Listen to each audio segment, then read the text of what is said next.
जनता पक्ष आणि फडणवीसांच्या लोकांचा आहे। देवेंद्र फडणवीस यांच्या मंत्रिमंडळात जे लोक आहेत बिंडोक, ही त्यांची भूमिका आहे।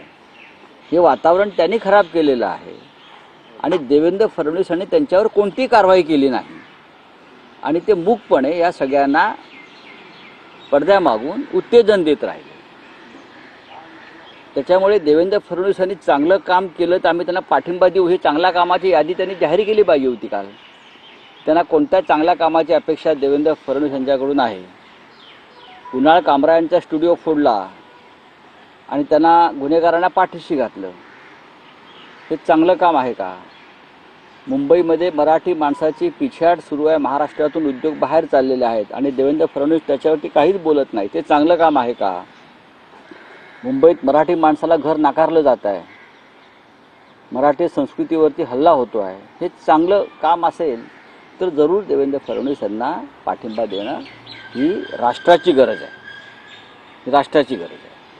पण ठीक आहे, औरंगजेबासंदर्भात त्याच्या कव्हरीसंदर्भात आम्ही सातत्यानं हीच भूमिका घेतलेली आहे की ते महाराष्ट्रातल्या मराठा योद्ध्यांच्या, छत्रपती शिवाजी महाराजांसाठी ज्यांनी आपल्या प्राणांची आहुती दिली त्या सगळ्यांच्या हे शौर्याचं प्रतीक आहे आणि ते राहिलाच पाहिजे।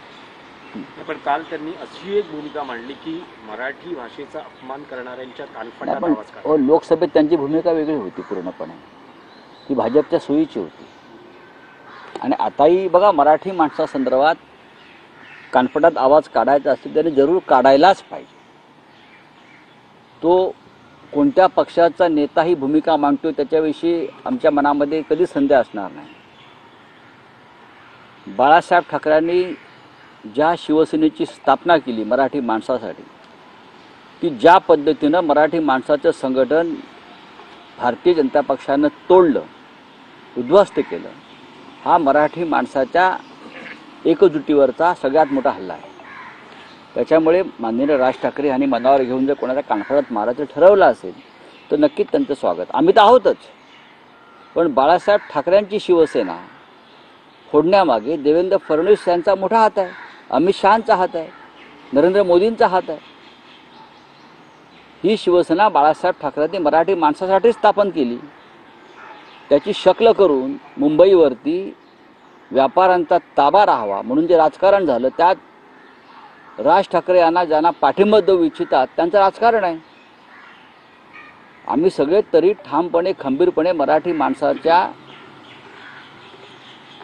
पुनर्वसनासाठी आणि प्रगतीसाठी आम्ही काम करतो आहोत।